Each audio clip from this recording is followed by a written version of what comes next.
Salut, c'est Cindy, contente de vous retrouver pour une nouvelle vidéo.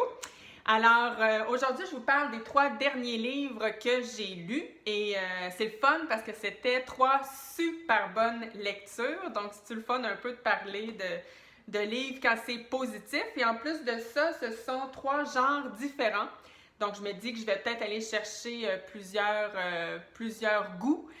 Ben voilà, on commence ça tout de suite. J'ai lu Le goût du bonheur. En fait, c'est le premier tome de la trilogie Le goût du bonheur. Donc, le titre, c'est Gabrielle, écrit par Marie Laberge. Moi, Marie Laberge, j'ai eu un coup de cœur pour elle quand j'ai lu le roman Annabelle, qui était un roman vraiment contemporain. Ici, on est complètement ailleurs parce que c'est une saga familiale historique. Donc, on va suivre Gabrielle, évidemment, ainsi que son mari Édouard et leurs 5 enfants.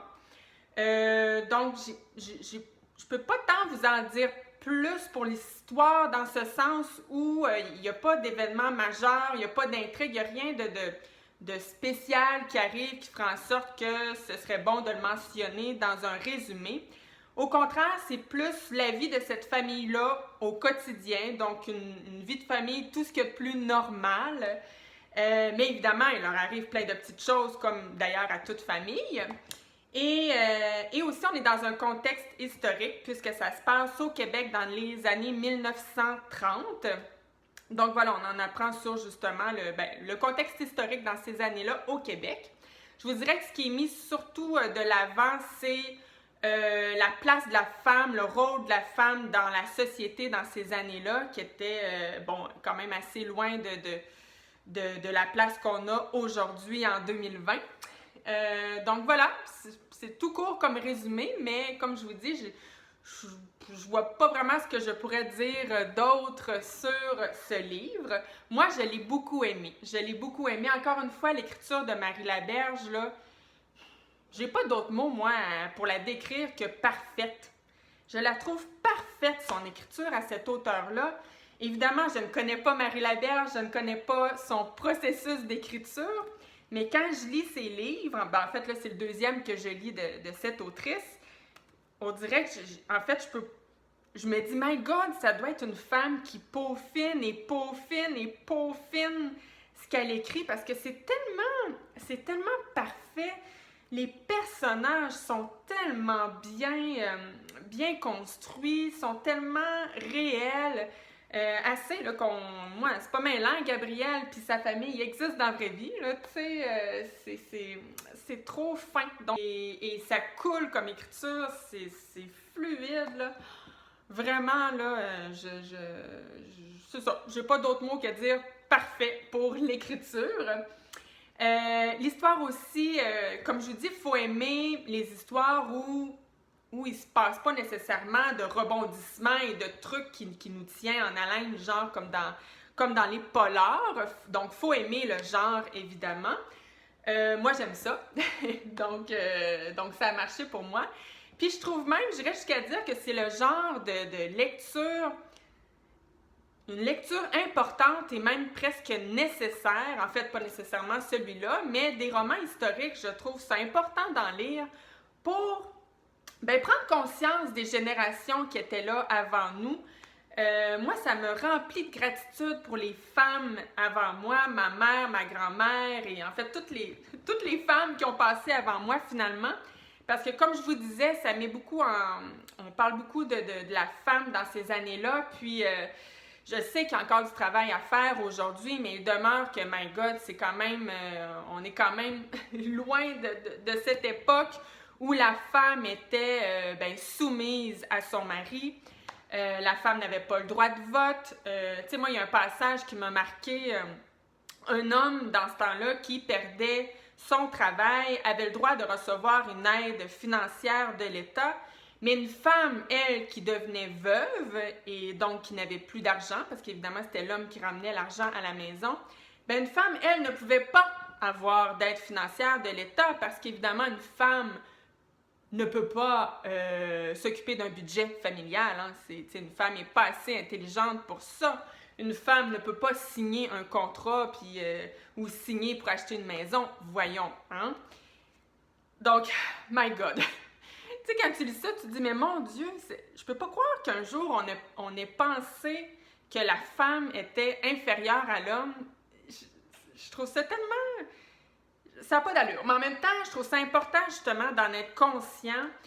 Parce que, veut pas, on porte un peu tous le poids des générations avant nous. Il y a encore des répercussions de tout ça. Puis, comme je disais tantôt, il y a encore des choses qui restent à faire. Puis là, je parle des femmes, mais il y a un autre moment qui m'a marqué dans le livre pour un homme. Donc, Nick, le meilleur ami de la famille, à un moment donné, il est écrit qu'il voudrait tellement, mais tellement coucher sa tête sur les genoux de Gabrielle, qui est sa grande amie, puis pleurer, puis qu'elle le console, puis qu'elle lui flatte les cheveux.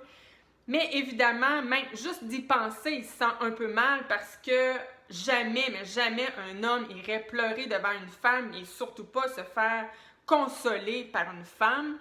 Tu sais, là aussi, ça parle. Tu sais, encore aujourd'hui, il y a beaucoup d'hommes qui ont encore beaucoup de difficultés à démontrer leurs émotions. Donc voilà, je trouve que c'est le genre de lecture importante. Et Gabrielle est tellement un beau personnage parce que justement, elle est un petit peu en avant de son temps. Juste à titre d'exemple, elle a fait un mariage d'amour, elle, avec Édouard, alors que dans ce temps-là, les femmes faisaient plus des mariages de raison. Donc, elle prenait le meilleur parti possible. Donc, il y a un homme qui a un travail, qui a de l'argent, qui a des belles valeurs. Souvent, c'était l'homme aussi qui était proposé par les parents de la jeune femme. D'ailleurs, Gabrielle, elle, a refusé le médecin que ses parents souhaitaient qu'elle épouse.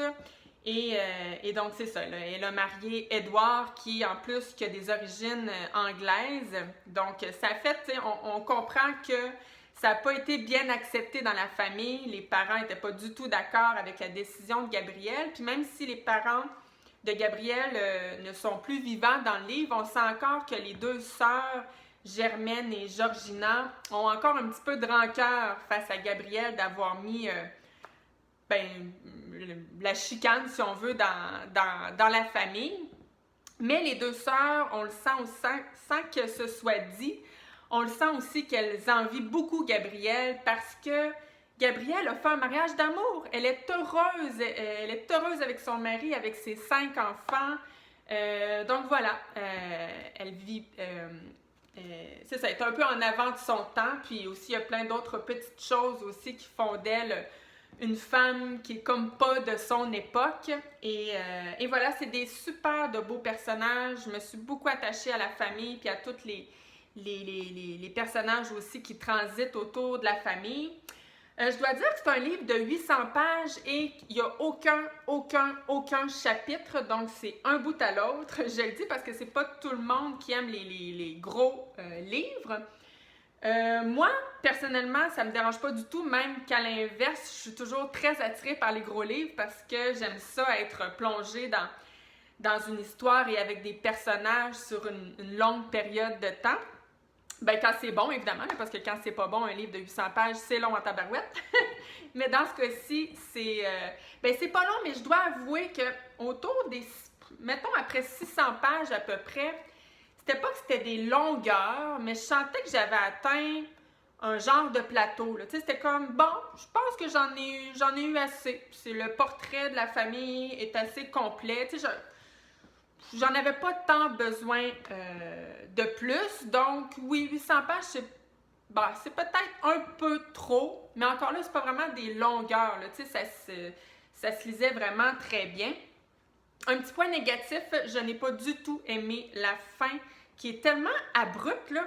Il y a quelque chose qui se passe dans les genre 5 ou 10 dernières pages, puis j'étais là, hein? What?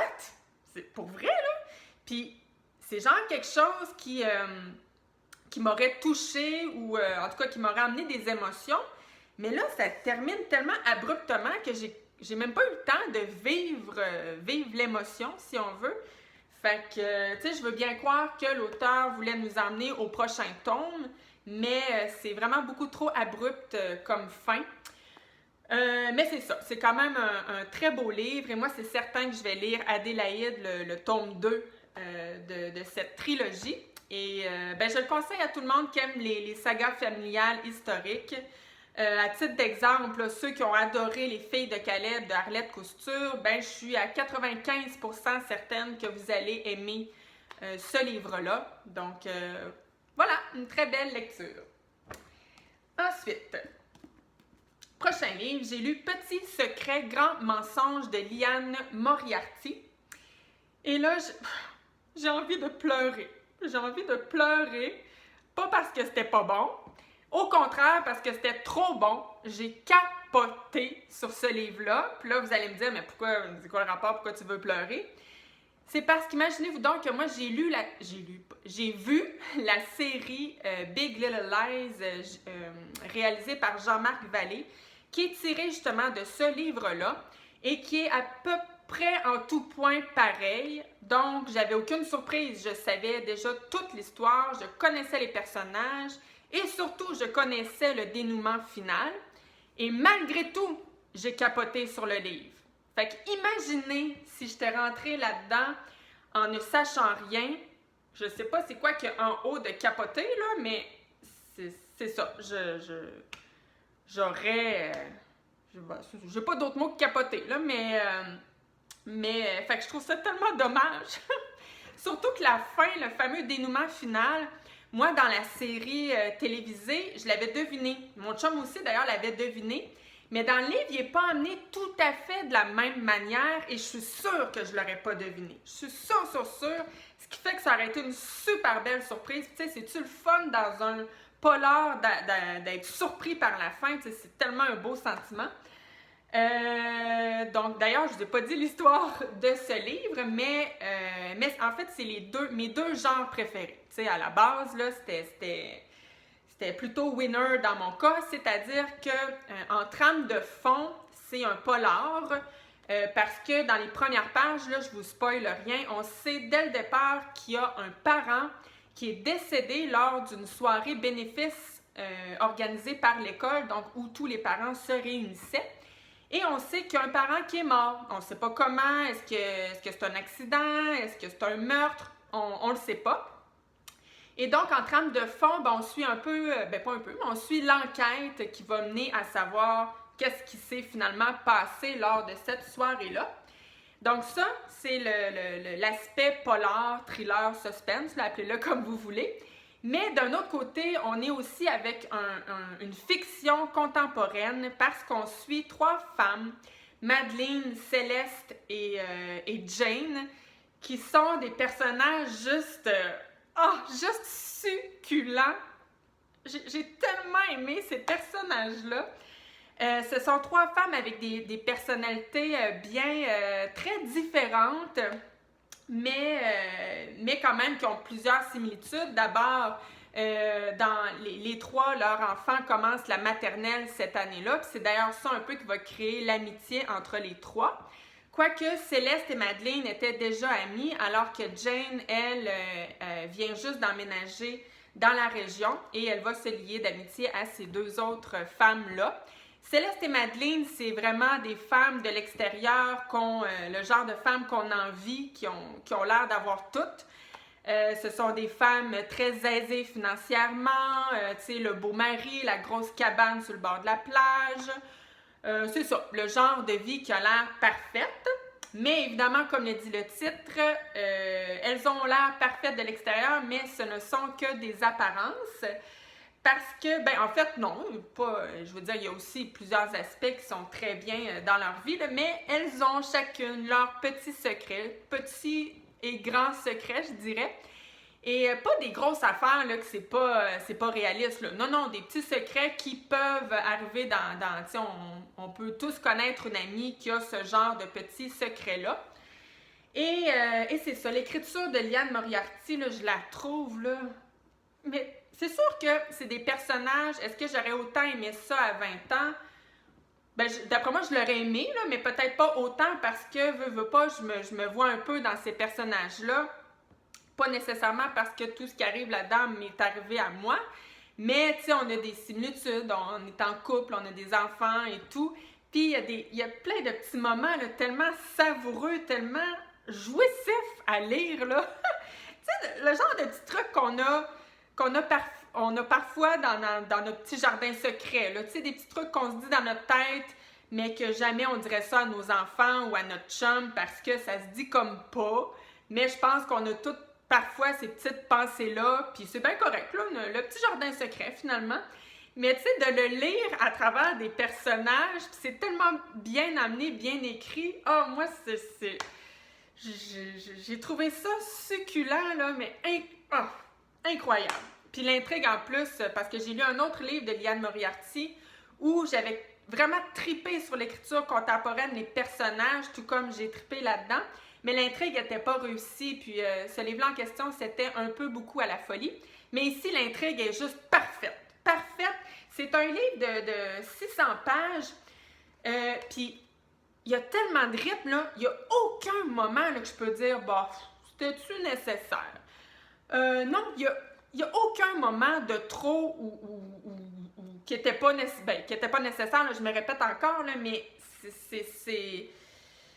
Il y a du rythme du début à la fin. C'est-tu assez positif, ça, comme critique, les amis? Puis, j'ai envie de vous dire que si, comme moi, vous aimez les polars et les fictions contemporaines, je pense que vous allez beaucoup aimer ce livre-là. J'irais jusqu'à comparer ça à Desperate Housewives ou Beauté désespérée en français. Je ne sais pas si vous avez vu cette série-là qui a été très populaire. C'était-tu au début des années 2000? Et là, je suis plus certaine, mais en tout cas, ça a été une série vraiment très populaire. Un peu, je vous dirais que c'est un peu dans le même genre. Tu sais, des femmes, des personnages de femmes avec des familles, ou en tout cas en couple, et qui étaient toutes aisées financièrement. Puis c'est ça, un peu le même genre, là, qui de l'extérieur avait l'air parfaite, mais il y avait tous leurs petits secrets, puis c'était donc le fun de les découvrir dans l'émission. Ben, tu sais, c'est un peu ça, ce livre-là. Donc, si tout ce que je viens de vous dire là, vous vous dites « Oh my God, oui, c'est mon genre », ben, lisez-le. Lisez-le, puis j'espère que, contrairement à moi, vous n'avez pas vu encore la série télévisée, parce que c'est juste du bonheur, ce livre-là. Voilà. Dernier livre que j'ai lu, La tendresse attendra de Mathieu Simard. Un autre petit bijou de livre. Mon Dieu, j'ai-tu été chanceuse, moi, dans mes dernières lectures. J'espère que ça va continuer comme ça sur encore plusieurs semaines. Là, ici, comme je vous disais, là, c'est 3 livres complètement différents. Juste le titre, il est-tu assez beau? La tendresse attendra. Puis je trouve c'est un bon titre, finalement, pour ce livre-là, parce que Mathieu Simard a une écriture un petit peu poétique, j'ai envie de dire. Moi qui n'ai pas Madame Citation, là, je vous le dis souvent dans mes vidéos que je note jamais, même quand je lis des super de beaux passages, jamais je vais prendre ça en note. Mais dans ce cas-ci, j'ai un peu plus, puis je le faisais. Parce qu'il y a plusieurs beaux petits passages que je me disais « Oh, wow!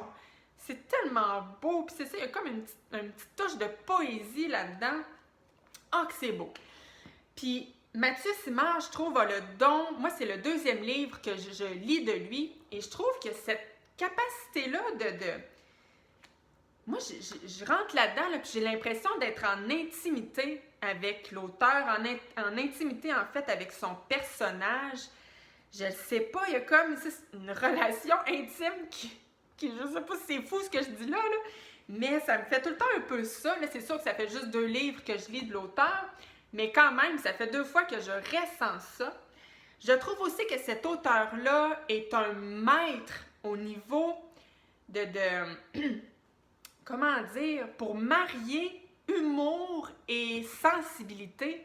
Parce qu'il y a des pages là où je peux pleurer de rire dans un paragraphe, puis le paragraphe d'après, j'ai quasiment le moton tellement c'est triste.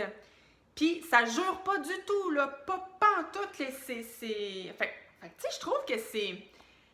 Faut quand même être hot là, pour être capable de mélanger l'humour et tristesse et sensibilité, puis que ce soit tout bien... c'est ça jure pas, là. J'ai pas d'autres mots que ça. Donc, wow! Moi, Mathieu Simard, là, je veux vraiment tout lire ses livres. Puis, c'est le fun parce que, comme je vous disais tantôt, moi, je suis très attirée par les gros livres dans la vie. Mais je trouve ça le fun de vous proposer un petit livre parce que lui, il fait à peine un petit peu plus que 200 pages. Et souvent, moi, les petits livres, je sais pas, il me manque tout le temps un petit quelque chose. C'est comme si j'avais pas le temps d'aller en profondeur ou si je sentais que je finissais le livre puis j'en aurais voulu plus. Mais ici, non. Comme j'ai vraiment senti, j'en aurais pas voulu plus, pas dans le sens que c'était pas bon, mais dans le sens que c'était très complet, puis j'ai pas senti qu'on était en surface. Donc, très réussi comme petit livre. Et encore une fois, je ne vous ai pas dit l'histoire. Je suis un peu décousue aujourd'hui. Mais en fait, ici aussi, c'est tout simple comme histoire. C'est une peine d'amour. Carrément. Donc, le personnage principal vit une peine d'amour. C'est pas un moment très joyeux de sa vie. Et il veut j'ai le mot récupérer, ça se dit-tu? Récupérer son ex. En fait, il veut qu'elle retombe en amour avec lui. Et elle n'aimait pas, son ex n'aimait pas le fait qu'il était écrivain. Donc, il se dit, OK, bon, ben, je vais laisser tomber l'écriture et je vais devenir plombier. Bon, est-ce que c'est une bonne idée ou pas? Je vous laisse en juger. Mais ça amène quand même des petits côtés cocasses parce qu'il va aller travailler pour une compagnie de plomberie. Mais là, bon, je vous dis, ça s'avère finalement que c'est pas vraiment une compagnie de plomberie, mais là, je vous en dirai pas plus pour vous laisser le découvrir si vous décidez de lire ce livre-là. Mais comme vous pouvez voir, il y a un petit fond qui emmène un petit côté humoristique, mais avec une peine d'amour, donc un personnage un peu tourmenté. Donc voilà, c'est un autre petit bijou de livre. Puis j'ai envie de dire que dans le premier quart du livre, là, il y a un passage là, où j'ai pleuré de rire. Je me demande si ça m'est déjà arrivé en lisant un livre hey, ça coulait, là, je riais, là, j'étais crampée. Pour ceux qui ont lu le livre, c'est le moment où l'auteur, le personnage, je suis tout le temps mêlée parce qu'on lit ça, ça donne un peu l'impression de lire une autobiographie, mais tu sais, je ne sais pas à quel point c'est la vraie vie de Mathieu Simard. Je pense que c'est pas le cas, mais ça donne cette impression-là parce que le personnage principal est un écrivain, donc c'est écrit au jeu. Mais ouais, c'est ça, pour ceux qui l'ont lu, le passage du Salon du Livre où il y a une personne un de ses fans qui veut un autographe, mais là, le personnage ne sait pas si c'est un homme ou une femme. Fait que là, il est un peu mal à l'aise. Fait que là, il demande comment tu t'appelles. Puis là, le fan en question s'appelle Pascal. Donc, ça l'aide pas pantoute à savoir si c'est une femme ou un homme. Puis là, je le dis, là, puis c'est pas drôle pantoute. Là, j'aurais d'ailleurs pas dû le dire. mais ça s'arrête pas là. Donc, c'est comme un passage. En fait, c'est plus long que ça, mais c'est tellement drôle, là. J'avais envie d'en parler. J'avais envie de le partager. Comme ça, si quelqu'un a lu le livre, peut-être que vous allez dire « Oh, moi aussi, j'étais tellement crampée. » Ou peut-être vous allez dire « Mon Dieu, tu ris pour rien. » En tout cas, on verra ce que ça donne. Mais voilà, un super beau petit livre que j'ai trop aimé. Alors voilà, quel beau bilan lecture! Je ne sais pas si ça vous plaît des bilans lecture, mais si ça vous plaît, ben sachez que la semaine prochaine, je vais sûrement vous revenir avec un autre parce que je continue à lire. Hein. Ou peut-être aussi que je vais vous présenter ma pile à lire pour le défi livresque estival. Ça fait plusieurs fois que je vous le dis, puis je vais finir par le tourner, mon vidéo. Mais si tout ça vous intéresse, ben, je vous invite à vous abonner à ma chaîne. Et on se dit à la prochaine. Merci. Bye bye.